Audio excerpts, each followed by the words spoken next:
I want to tell you what happened to me with my son exactly on December 6th, 2022.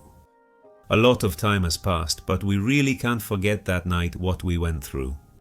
And no matter how hard we try, we still can't make sense of what happened. Maybe it has a connection to some legend or little known story. I have no doubt that it's something like that, but we don't know what. That is to say, even today and after all these years, we still don't know the origin of such a phenomenon in the middle of Route 1.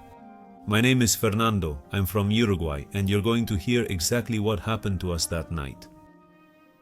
At that time, my son was 28 years old, and he asked me, like so many other times, if I could take him on my motorcycle to a soccer game with his friends.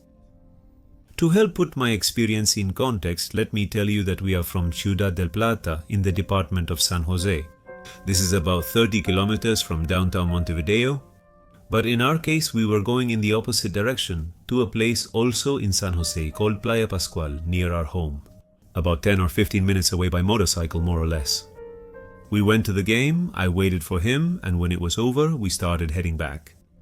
It was nighttime and we were riding along Route 1. Between Playa Pascual and Ciudad del Plata, there's a particularly lonely stretch where there aren't even any street lights, so it's logically quite dark. In this spot and just before this stretch ends, something incredible started to happen. We were coming through this area I mentioned, specifically around kilometer 29, which is where some streetlights start appearing, precisely because of the number of accidents that have happened over the years. Accidents that, in many cases, were not entirely clear. And you could easily think that something strange shows up there quite often. Alright, this happens when you're about 1,000 meters away from reaching that place. Because I start to see all the streetlights along the road, and to my right I see something standing there, no more than 60 or 70 centimeters tall, right at the edge of the road. It looked like it was about to cross, but it didn't look like, let's say, a person or a child. It was like a post. The object resembled a post or a stick, something unusual for that familiar location. We see how this thing moves until it ends up in the middle of the road, and then something amazing happens. We noticed what we believe was a kind of transformation. I don't know if that's the right word. It changed its color to a light brown, and its shape was now that of a huge dog. But not only that, it moves again, almost crossing the road completely, and now its shape was that of a child. I'm very aware that what I'm telling sounds like something out of a horror or science fiction movie, but that's how it was. Until then, I thought I was the only one witnessing this whole sequence, but my son was too. He was also silent and completely shocked, like never before in his entire life. I see that he turns into a child. And I, within my logical reasoning, the first thing I thought about all that I saw, beyond the speed of the motorcycle, he was coming at about 60 or 70 more or less, because there's a speed camera there. Also, let me tell you, I actually installed a speed camera there because of all the accidents that happen. I slowed down, and the first thing I thought was that it was a lost child up until now, who more or less looked like a child with a height of no more than 60 centimeters, 70 centimeters, like a child of about 4 to 5 years old, more or less. It was probably around 9 o'clock post-meridium or 9:30 post-meridium. He may not have been that old. And then at that moment, we saw that the child finished crossing the road to my left side. That's when I look back and see my son, who was watching the same thing as me, with his eyes wide open. My son and I looked at each other and he asked, "Are you seeing the same thing I'm seeing?" Sometimes only one of us sees it.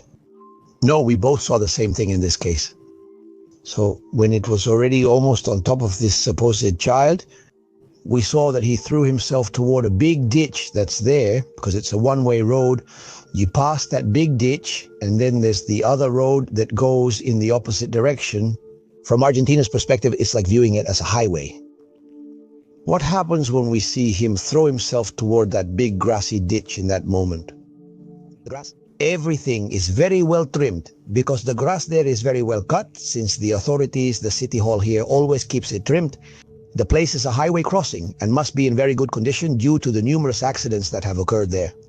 My son saw what I'm about to tell you because I was driving and couldn't look left at the ditch. I had to keep my eyes on the road ahead. My son said he clearly saw it. When it jumps, it lands on all fours, and when it stands up, which I did see, when it stands up, it just stands up. It was a girl, and we only saw her back and the side of her face, like she was an Asian girl. I mean, like a Chinese or Korean face. I don't know how to explain it. Wearing a long black dress and with big red flowers, kind of like big roses. Let's say if I had to draw you a circle about 10 or 15 centimeters wide, because we saw them as red roses with 2 or 3 green leaves, like leaves. A rose arrived resembling a rose. It had several printed on it. On the dress. I swerved to the side and stopped the motorcycle at the intersection I mentioned. What we had seen made no sense at all, and not only did it amaze us, but it also scared us. Because to complete this scene, we saw something that practically gave us a possible answer. This girl started to walk slowly down the middle of a very, very narrow dirt road, and to our surprise, do you know where it leads you? To the cemetery.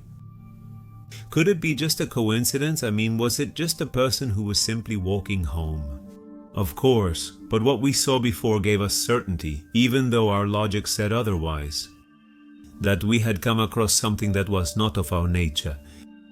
At that moment, I wanted to follow her to find out what was happening, where she was going, who she was, and why we had seen her. But it was my son who stopped me and asked me, please, not to do it. He was scared. And many times, we have to pay attention to these bad feelings that protect us from things that we shouldn't do. We can't control. So we stayed there for a few minutes. In that place, we lost sight of this girl, and finally we continued on our way home. During those minutes on the motorcycle, and even in the days that followed, this was the only thing we talked about at home. We couldn't believe what we had witnessed. We tried to find out about stories and legends that matched this, but we couldn't connect anything. On one hand, there's the cemetery like I told you, and this woman who was heading in that direction, but there's also the road, its accidents, and what we saw, which doesn't match anything. Something like a post that then turned into an animal. Then it turned into a little boy, and finally into a woman who, even though she looked completely normal, we're sure. We both saw this thing we didn't understand, and it marked us that night for the rest of our lives. But we also found out something that could be a clue about this great mystery. Well, look, now talking with my wife, she reminded me to add more to this story, in which we have a mutual friend. And one day talking with her, she comes and tells us, oh, look, my son doesn't drive the taxi anymore. He turned in the taxi plates and the car broke down completely. I asked what happened to him and if he had an accident, expressing shock at the terrible news. She inquired if he was still the same. I asked about the accident's location, as it's important to know how and where it occurred. And she told me, look, the accident happened at the crossing at kilometer 29, right in the exact place where we saw this incident. And from there, she says that the accident was caused because he was driving the car in the same direction I was going. And he saw what looked like a dog about to cross in front of him, something like that. And at the moment he got closer, he didn't see a dog anymore, he saw a child. So in order not to run over that child, he swerved the car. And where's it going to land? To the same ditch, the one I told you about, where we actually saw the same incident. The car there, I don't know if it flipped 2 or 3 times. The thing is, it wrecked the car, totally destroyed it. Luckily, he only had some bumps and bruises, nothing more. But when the highway police came, the highway police, they asked him about what happened. And the first thing he said, look at the dog, look at the boy, I think I grabbed him. And they said, sorry, but there's no boy here, there's no dog. Because he thought he had run him over, that he didn't manage to avoid him. And well, the thing is that he was left shaken. He was shaken because he said no, that accident was caused by that. I could tell you hundreds of experiences that happened throughout my life. I didn't go through them alone. My parents were also witnesses, and my sister, mainly, was the one with whom I could share these kinds of anomalies the most. Maybe it has something to do with it, or maybe not. But we're twins. The thing is that since we were very little, we felt different things in the house where we were born and lived.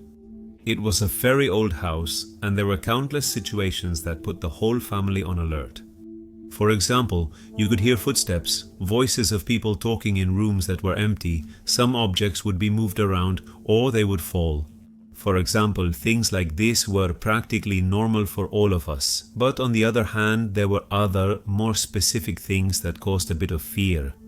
For example, on the terrace we had at certain times you could only see a young girl. She would simply walk and then disappear. But there was another entity that was not only my companion when I was a girl, but also followed me even into adulthood. I called her the woman in black, and although she never did anything bad to me, I saw her in different situations. But the strangest thing, and I never really understood this, was that the house was sold years later. We moved, and as a teenager I saw this woman dressed in black, always partially covering her face. And I saw her in our new home as if she had moved with us. And years later I saw her for the last time. It was early in the morning when I woke up a bit startled, and this woman was standing in the doorway of my room inviting me to get up and go with her. I didn't follow her. Instead, I hid under the covers, trying to think of something else. That, like I told you, was the last time I saw her. And I was always left wondering who was this woman and why. Did she choose me as her favorite person to appear to? There are many stories like this, but to finish, I'd like to tell you something much more recent. And it gave me goosebumps up to this day as I'm sharing it with everyone on the channel. Due to my job, I visited a building in the capital which I won't name out of respect. But the thing is that once I delivered this order, I started to leave. I get in the elevator and find a guy who was already in the cabin, and he asked me, please, if I could go to the 13th floor. First, I didn't have any problem, I wasn't in a hurry, and I didn't realize something that I'll tell you about in a moment. So I pressed the button and we started going up. And this is where the strange things started to happen. We got to the 13th floor, the doors opened, and this guy got out. But before he did, he thanked me and stood by my side for about 2 or 3 seconds, smiled at me, and then left. I entered the elevator, pressed the button for the ground floor, and began my descent. During that time, I began pondering something. I knew very well how this building worked. I came here all the time and I knew something perfectly. On the 13th floor, there was nothing. It was completely unused for various functional reasons that aren't relevant here, but I insist the 13th was empty. Therefore, what caught my attention first of all was that this young man got off there. And also that smile he gave me, which made me feel extremely strange.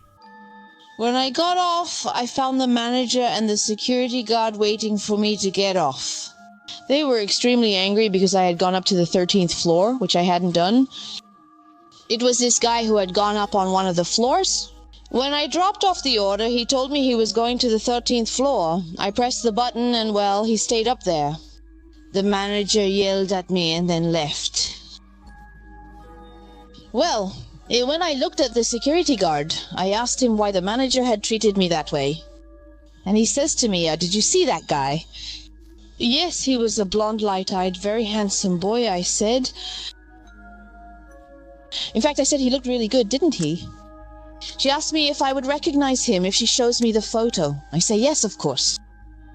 When he shows me the identification card photo, I confirm it was the guy. He says to me, no, it can't be. Why, I asked. That's the caretaker's son. He was 17 years old when he disappeared. Very few people have seen him. To this day, I haven't found him. I couldn't believe it. I was frozen. I hadn't felt afraid. I saw him as if he were an ordinary person. I didn't see him as transparent. No, I saw him as real. That's why when he told me, I couldn't understand it.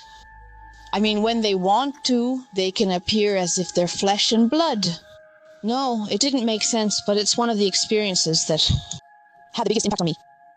I told him that, on my behalf, please try to let his family know that I had seen him doing well. With a calm expression and that smile he gave me, he somehow confirmed it. I had no idea then, and I still don't know what happened to this young man. The details are private, which is perfectly fine. But the reality is that apparently he died and his body was never found. And maybe I think he used me in a good way. Obviously, so he could find a way to let his family know to stop suffering because he's already at peace.